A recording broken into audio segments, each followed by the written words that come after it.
Morning, everybody, and thank you for joining me. As I promised in my previous communication, I would like to carry on learning how to kasher kelim at home, because this year it's impossible to kasher kelim outside. So it's an opportunity for all of us to learn the laws of kashering kelim.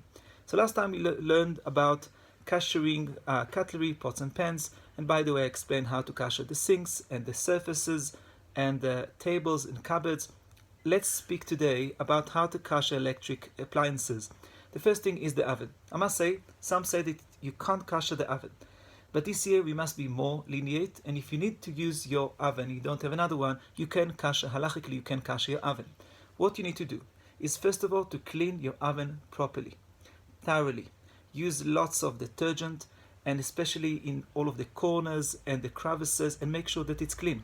Sometimes if you have the blowtorch, you can use the blowtorch in the for the corners, and to clean it thoroughly.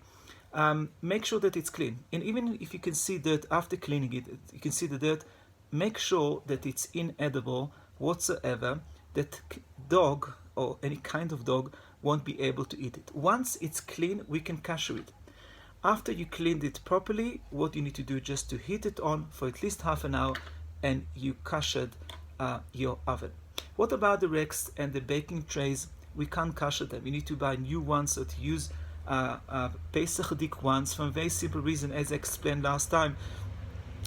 Everything that has to do with the dry process, that if the vessel absorbed the flavor, the chometz flavor, through a dry process, as opposed to agala, if the vessel absorbed the flavor through liquid, then we can use agala.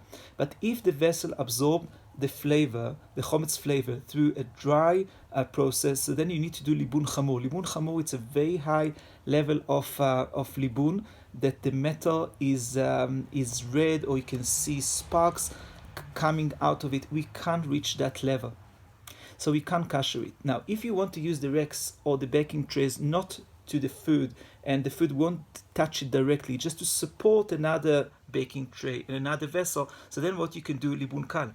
Libun kal is when you heat on the oven for at least half an hour, make sure that the baking trays and the racks are inside, and that's the way you kasher with libun kal. Then cover the racks and the baking trays with tin foil, and then it's kosher for Pesach, not to use it for the food directly, but to support another vessel. Okay, so to kasher the oven is after cleaning it thoroughly and to heat it up for half an hour. As explained, the baking tray just to support another vessel, so then you can heat it on for half an hour, and then to cover it with tin foil. How about the hot tray? The hot tray, the same thing. Clean it properly, again with lots of detergent.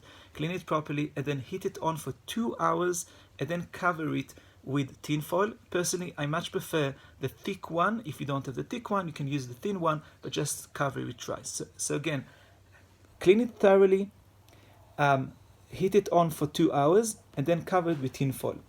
What about the hostess trolley? The same thing. Clean it thoroughly, and then heat it on for 2 hours, and then cover it with tin foil from inside, and cover the top as well, because we're using the top, the surface, for heating, for warming up the food. What about the microwave?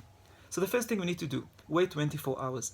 After waiting 24 hours, clean it thoroughly, as I explained before, clean it thoroughly. And once it's cleaned properly, so then just take a cup, fill it in with water, and add a little bit of detergent or soap, put it inside, turn it on. After a few minutes, you can see the big mess there, you kashered your microwave. Make sure that you cover the plate. The plate should be covered with cling film or with cardboard.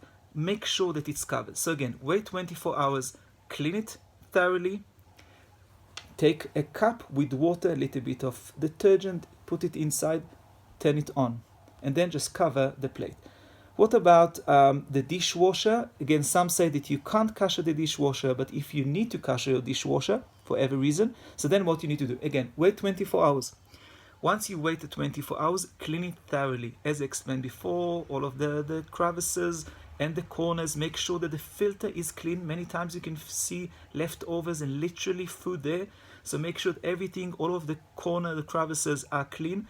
Clean it thoroughly, and then take out the trays and kasher it with boiling water. Just pour boiling water on the trays. If you can't do it for any reason, just put it inside, and once the dishwasher is clean, so then just turn it on to use the longest and the heatest program. Turn it on with lots of detergent inside, and by doing that you can kasher your microwave. Again, 24 hours, wait 24 hours, clean it thoroughly, take the trays, kasher the trays with boiling water. If you can't, just put it inside.